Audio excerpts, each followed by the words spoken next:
Good morning, Outliers. Welcome to today's Outlier Live, where we cover the biggest headlines of the day and what the AI trading data has to say about it.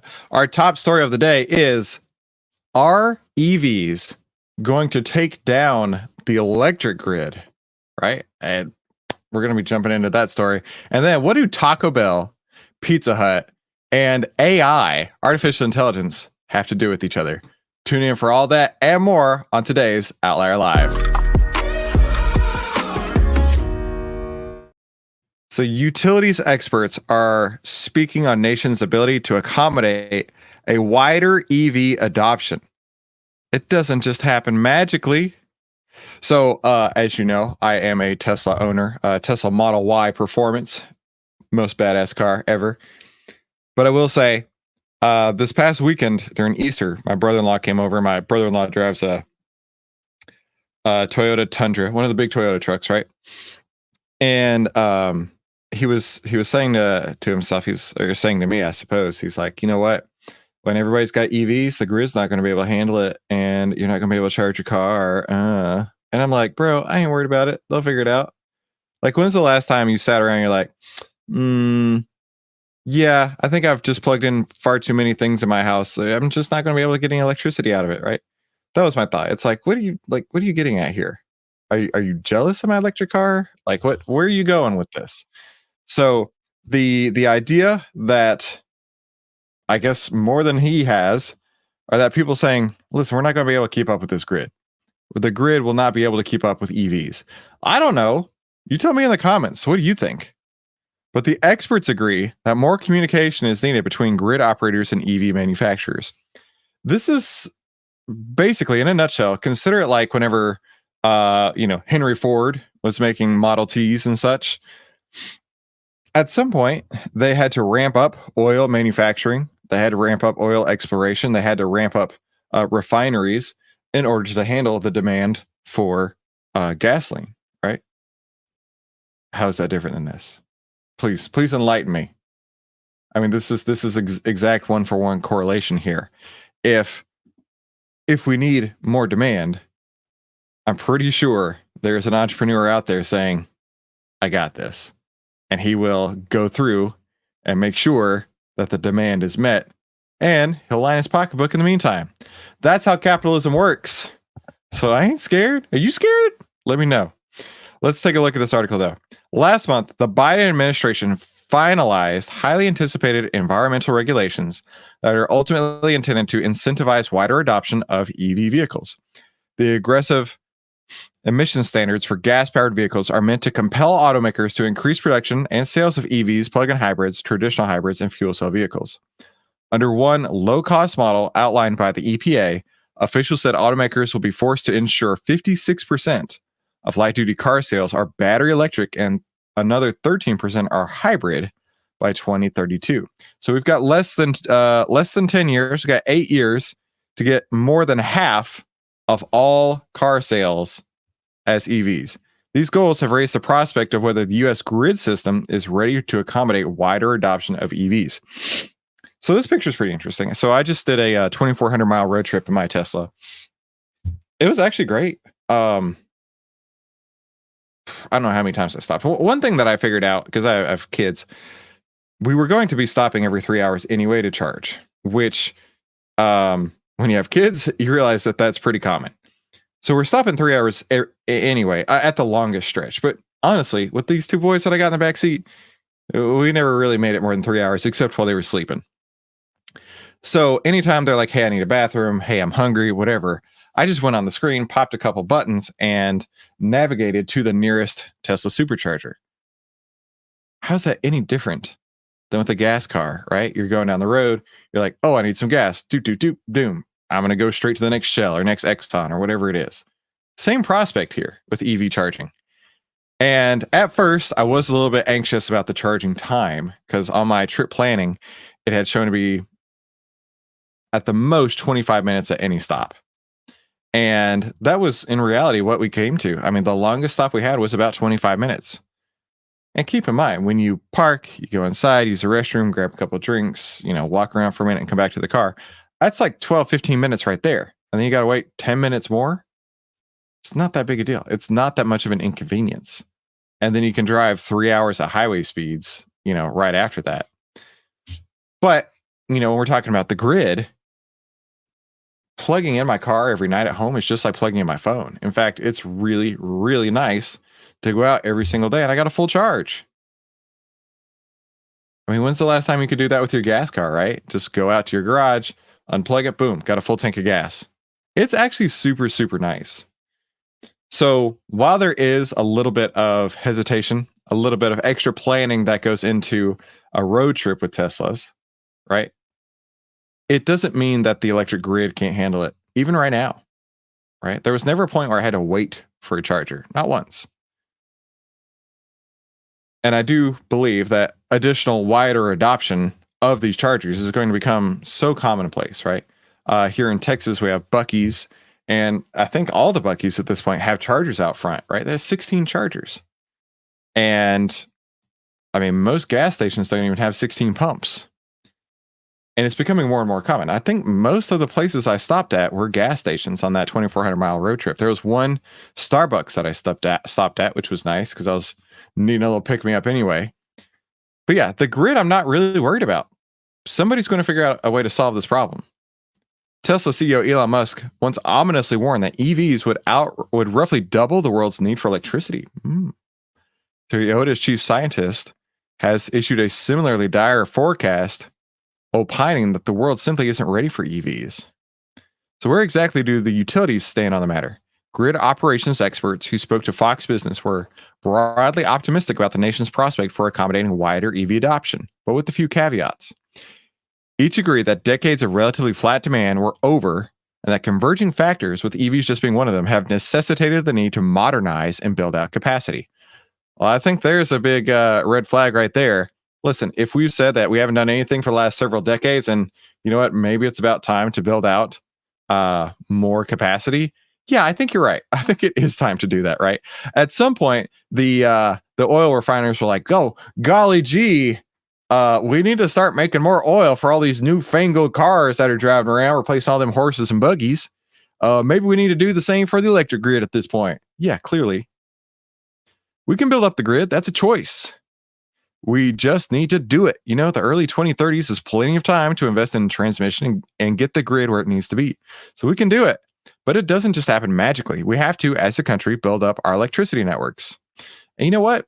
Maybe that's an opportunity for even more jobs, right? We could always use more jobs. This person says that policymakers and grid operators alike had a collective oh crap moment in 2023 when they realized we got behind. But we're starting to get the message. He's not worried about the politics would prove to be a hurdle, and states, red and blue, and as states, as red and blue alike, start to realize the opportunity for jobs and investment, like I was just saying.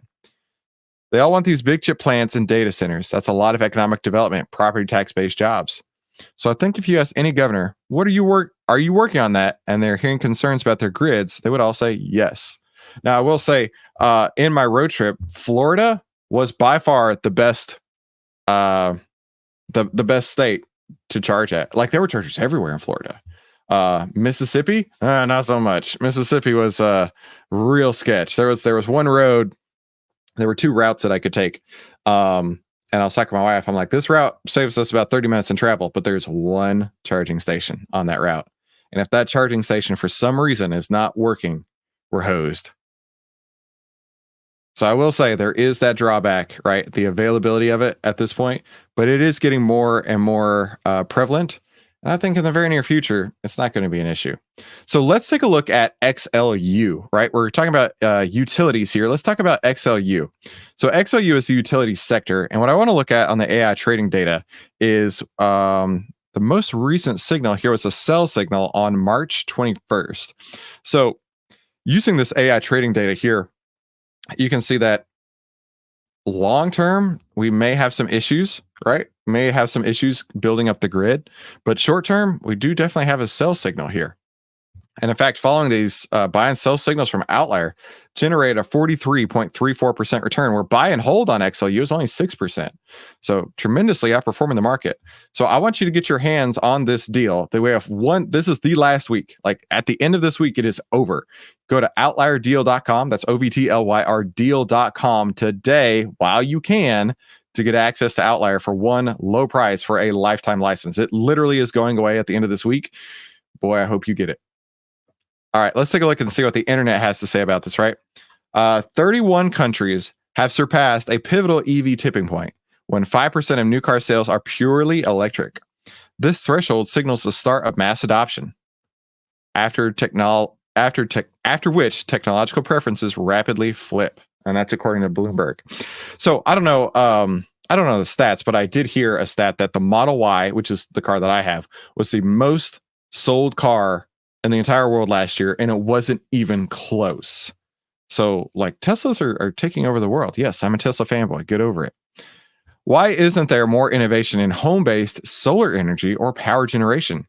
If you had a solar roof, Powerwall, and an EV, that would be set up to have it right. But it seems a lot of utility companies are fighting innovation in this area. Interesting you say that. So my neighbor, so I have a Model Y. My neighbor has a Model S. He has a solar roof. He has enormous Tesla batteries in his garage, and he has a Model S. So that's exactly what this person's talking about here, right? He's kind of off grid at this point. He can drive his car, power his house, do all he needs to do, and all he needs is the sun. This person says, it is happening fast. Let's see some more replies here. I'm sure you see this photo. I'm hoping for a launch date of Ludicrous. Could be today or tomorrow. So that's the new Ludicrous mode in the Tesla Model 3. This person says, this has already happened in many big cities in the US, just waiting on the rest of the country to catch on. But frankly, it may be a while before rural America ever switches to EVs. Longer driving distances, further distance to fast charging infrastructure. And I'm no expert, but I'm not holding my breath. Just glad to see those who are taking the plunge. So I will say that is definitely right there. Longer driving distances and further distances to fast charging infrastructure. That is definitely an area that we need improvement upon. I will agree with you on that without a doubt. We need more chargers. And once we get more chargers, is it really any different than getting gas? I would say it's not. So what do Taco Bell, Pizza Hut, and AI all have in common? Well, according to Yum Brands, which are based here in Texas, 45% of sales are digital, and they're going to be going AI first with fast food innovations. Okay, let me know in the comments. Have you ever driven up to a window? Yeah, this has happened once before. I don't remember. Yeah, it was a McDonald's. Now I'm thinking about it. It was a McDonald's in Arkansas, of all places. It was a McDonald's in Arkansas, and I'll never forget this. I was furious, and they very quickly took it off. It was a very short-lived stint. The drive-through was totally AI. And it's like, hello, what would you like to order today? And it's like, I don't know, let's just throw some things around. I want a Big Mac, I want a side of fries, and I want 2 double cheeseburgers and 1 apple pie, right? I have not eaten at McDonald's in ages, maybe since this event. But I'm just trying to think of what's on their menu off the top of my head. And the AI was like, okay, that will be 1 quarter pounder with cheese, extra triple lettuce, 4 pickle slices, and no fries with the side of a milkshake and 3 Diet Cokes. And it's like, no. That's not at all what I ordered. Okay, let's try again. And it went back and forth like this, and I gave up. I'm like, oh no. No, ma'am. No, sir. I am not living this life. This dystopian nightmare of the drive-throughs trying to understand what you want.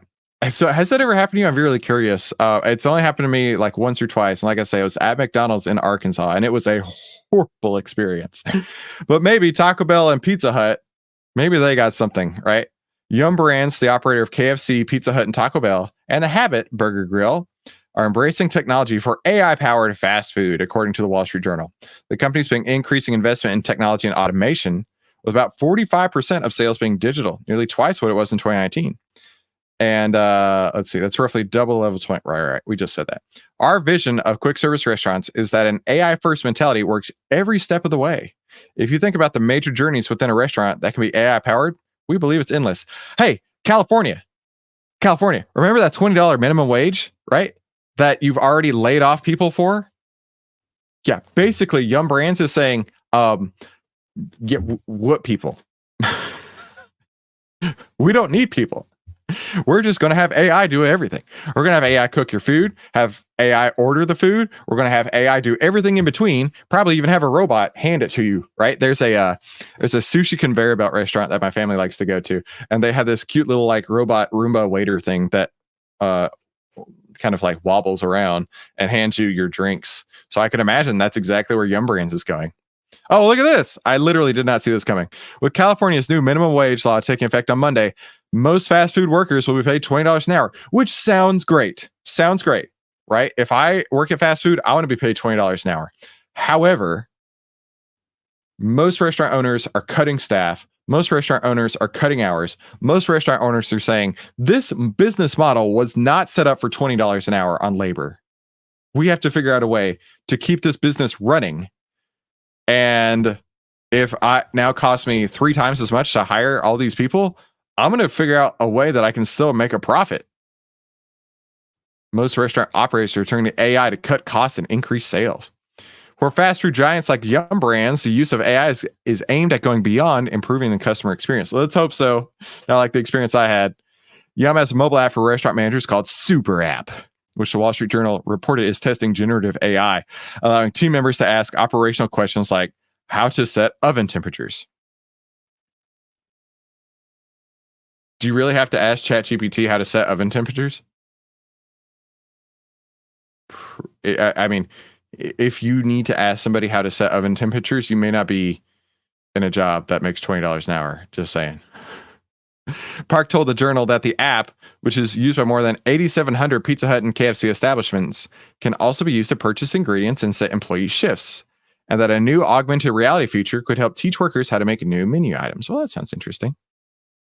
Park told the newspaper that Yum's AI investments are paid in part for by fees from franchise owners, but they didn't say how much it was. And they did not respond for any additional comment.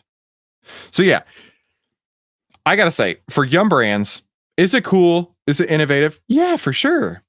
Does that mean it's going to work great out of the box? I have my doubts.